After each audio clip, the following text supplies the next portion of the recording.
What do you do now? You've got the power. Power's in your hand. You want to show a respect to the integrity of our sport. Talking about rankings, talking about order. You want to do good business. You want a nice poster. You want your announcement to get talked about on SportsCenter. All right. What do you do with Justin Gaethje? What a complicated, truly complicated position that would put you in.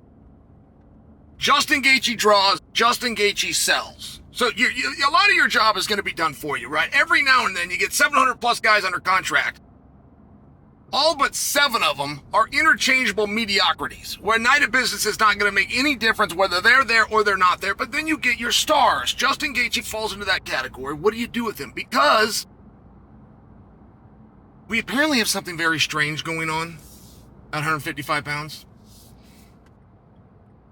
We have an undefeated champion of the world not fighting for the belt. I'm talking about Ilya. I realize that announcement could still come, but I am hung up on the fact that it didn't. It hasn't. I'm hung up on the fact that if we knew we were going with Ilya, the day that we announced that he vacated the belt, we would make an announcement that he's fighting for the belt up a weight class, traditionally speaking. Now, what is that traditional I'm speaking of? What is its precedence I speak of? Twice. It's happened twice ever. So, we got Ilya floating around. That could take up a world title spot. We know Artem Sarukian qualifies and is good enough to fight for a belt. We know that for sure because of a sold-out arena that got left hanging in California when he failed to weigh in and fight for the belt. But we now know he's good enough. He hasn't lost,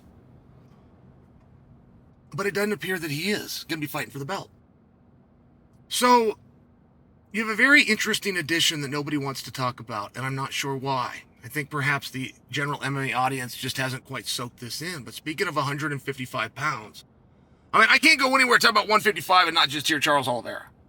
I hear that constantly. And Charles is the right answer a lot of times. But you have Max Holloway now.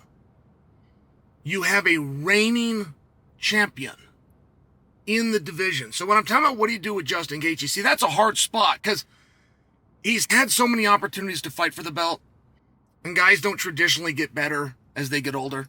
So there's a few things that kind of look the other way of Gaethje, but then his overwhelming success, his heart, his grit, not to mention the favor he just did for the whole sport. Myself included, I'm a fan. Hooker comes off the card. That was a devastating blow. Gaethje stays on the card. He fights somebody that he never wanted to fight. By the way, most guys wouldn't do that fight because they would say, well, it doesn't help me with the rankings. So that's why you do reward that. That's why you say, now we look the other way from the rankings. We want to see performance. Daniel Cormier did this once. He fought Pat Cummins, but that was the fight. He won that fight. Pat is ranked nothing. Had never been in the company. Had no ranking whatsoever. Daniel beat him, and that is what qualified Daniel to go on and fight for a world title, just to remind you. So there is some things that look possible for Gaethje in terms of him fighting for the belt, but that's where it gets complicated. Whether you put him with Islam or you don't. Okay, let's start with if you do. If you do, you got to consider all the guys that you're not putting against Islam. And then if Gaethje comes up short against Islam, what do you do with him then? Because if he's not open to retiring, if he's going to stick around, he quickly becomes a problem. You got this gatekeeper position, but he's so damn good, you don't know that anybody can get past him. So it gets a little bit complicated. Like if Gaethje was to come out and say Islam and it's a retirement fight, it would probably help his chances to get the fight, but when's the last time he wanted to do somebody a favor on their way out? I mean, do you see where it gets complicated? And that's where my suggestion of Gaethje versus Max Part 2 does start to make a little bit more sense. Like if you're real gung-ho on Justin Gaethje being rewarded and being a total stud and getting a shot at a belt, Max has one. I mean, imagine that rematch. Some people call it the greatest fight of all time. When is the last time that we had a greatest fight of all time, particularly when it was for a belt, that we didn't rematch him? And nobody ever discussed Gaethje versus Max in a rematch. But the reason for that is Max was going to use that to go down to 45 to cash in against Ilia Topuria. And I think you need to give it a real look. I could see Max in many ways being the same problem that Justin is. How many opportunities can you give him? How many world title shots can you give him? By the way, if he doesn't quite get there, what do you do with him? Max Holloway is truly, this is not with exaggeration, one of the best fighters I've ever seen. Any era, any weight class.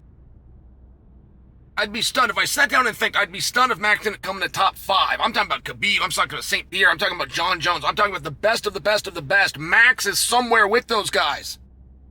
But can he beat Islam? And does he need to? And how long is Islam going to stick around? I mean, these are all fair questions by me. Listen, I'll solve your Justin Gaethje problem real fast. I'll put him in a title fight against Arman Sarukian for the belt that was vacated by Islam because Islam's moving to 170 pounds. But those things haven't happened yet. You see where this game gets to be real fun and real interesting?